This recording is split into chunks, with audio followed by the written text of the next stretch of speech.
आदरर पिलामाने ओडिशार संस्कृति प्रबंधर तृतीय भाग को तुम मानक स्वागत।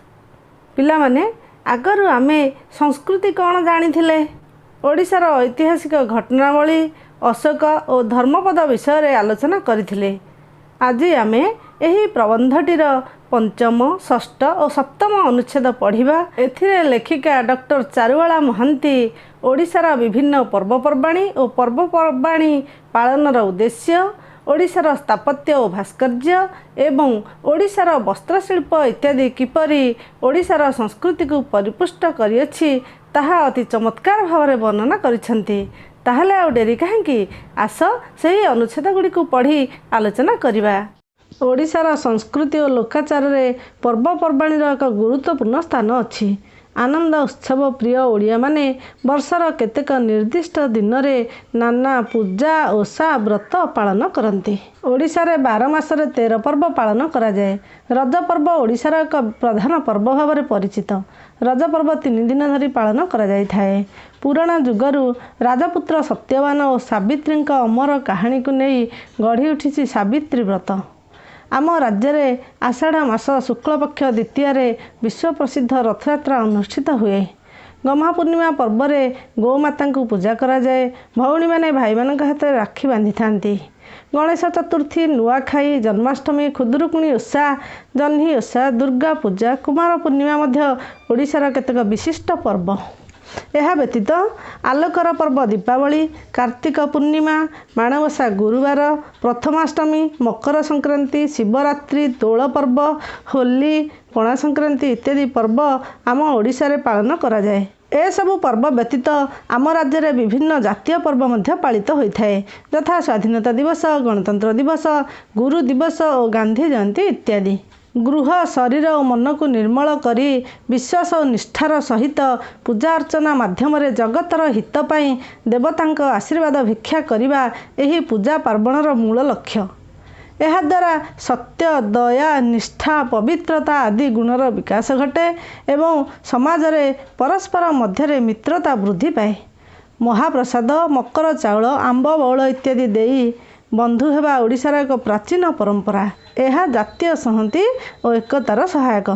ओडिशार स्थापत्य और भास्कर्यर स्वाक्षर बहन करिछि एहार विभिन्न शिलालिपि और मंदिर। कोणार्कर सूर्य मंदिर, पुरीर जगन्नाथ मंदिर, भुवनेश्वर लिंगराज और राजाराणी मंदिर, खिचिंगर किचकेश्वरी मंदिर देहरे खोदित मूर्ति और विभिन्न चित्रकला ए जातिर कला चातुरीर निदर्शन।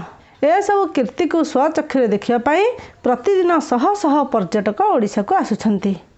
भास्कर्य परी ओडिशार कारुशिल्प मध्य अति उच्चकोटीर। कटकर सुनारूपार तारकसी काम, गजपति जिलार सिंह काम, बालेश्वरर पत्थर बासन काम, बालकाटी, भट्टीमुंडा और भुवनर कंसा और पितल बासन काम, पुरी जिलार पिपिलीर चांदुआ और पट्टचित्र इत्यादि काम देखिले किए आश्चर्य न हेब। यह छड़ा ओडिशार वस्त्रशिल्प मध्य समग्र पृथ्वी में आदर लाभ करिछि। संबलपुर, ब्रह्मपुर और नुआपाटणार हाथ बुणा वस्त्र ओडिया कारीगर हाथर कला निपुणतार परिचायक। बयन शिल्प बा वस्त्र शिल्प रे ओडिशा प्राचीन कालरू सारा विश्व में प्रसिद्धि लाभ करिथिला। सूक्ष्म वस्त्र और नाना पण्यद्रव्य नेई बोईत चलाई ओडिया साधव व्यवसाय वाणिज्य करुथिला। दरिया सेपारी रे वाणिज्य व्यवसाय करने संगे संगे से विदेशर लोक मानू भातृत्वर बंधन रे बांधि रखिथिला। पिला माने एही प्रसंगर जेतिकी अंश पढ़िले तुमे ताकू मन दे पढ़िबो। वर्तमान एही अनुच्छेद गुड़िकर थिबा केतेक नूतन शब्द सहित परिचित हेबा। भास्कर्य, पत्थर देहरे मूर्ति निर्माण। कारुशिल्प, सूक्ष्म शिल्प कार्य। मृण्मय, मृत्तिका निर्मित।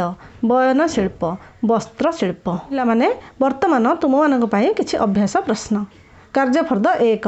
प्रथम प्रश्न, विभिन्न पर्वपर्वाणी पालन द्वारा आमर कौन उपकार हुए?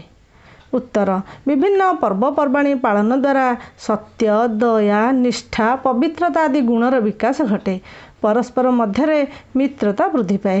यह जातीय संहति और एकता रक्षार सहायक होता है। द्वितीय प्रश्न, ओडिशार कारुशिल्प संबंध में संक्षेप लेख। ଭାସ୍କର୍ଯ୍ୟ ପରି ଓଡ଼ିଶାର କାରୁଶିଳ୍ପ ମଧ୍ୟ ଅତି ଉଚ୍ଚକୋଟୀର।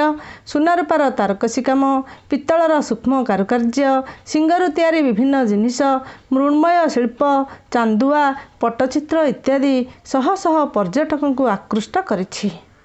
କାର୍ଯ୍ୟଫର୍ଦ୍ଦ 2। ପ୍ରଥମ ପ୍ରଶ୍ନ, ତୁମ ଅଞ୍ଚଳରେ ପାଳିତ ହେଉଥିବା ପର୍ବପର୍ବାଣୀର ନାମ ଲେଖ। ଦ୍ୱିତୀୟ ପ୍ରଶ୍ନ, ବିଭିନ୍ନ ପର୍ବରେ ତୁମ ଘରେ ତିଆରି ହେଉଥିବା ପିଠାପଣାର ନାମ ଲେଖି ତାଲିକା କର। ତୃତୀୟ ପ୍ରଶ୍ନ, ଓଡ଼ିଶାରେ ଥିବା କେତେକ ମନ୍ଦିରର ନାମ ଲେଖ ଏବଂ ସେଗୁଡ଼ିକର ଫଟୋଚିତ୍ର ସଂଗ୍ରହ କରି ଗୋଟିଏ ଆଲବମ୍ ପ୍ରସ୍ତୁତ କର। କାର୍ଯ୍ୟଫର୍ଦ୍ଦ 3। ପ୍ରଥମ ପ୍ରଶ୍ନ, ତଳେ ଗୋଟିଏ ଚିତ୍ର ଦିଆଯାଇଛି, ଏହି ଚିତ୍ରଟିକୁ ଦେଖି ଗୀତଟିଏ ଲେଖ। ଏଠାରେ ଆଉ ଗୋଟିଏ ଚିତ୍ର ଦିଆଯାଇଛି, ଏହି ଚିତ୍ରଟିକୁ ଦେଖି ନିଜ ମନରୁ 10 ଧାଡ଼ି ଲେଖ। ତୃତୀୟ ପ୍ରଶ୍ନ, ତୁମ ଖାତାରେ ଗୋଟିଏ ଲୁଗା ଧଡ଼ିର ଚିତ୍ର ଅଙ୍କନ କରି ରଙ୍ଗ ଦିଅ। ଧନ୍ୟବାଦ ପିଲାମାନେ।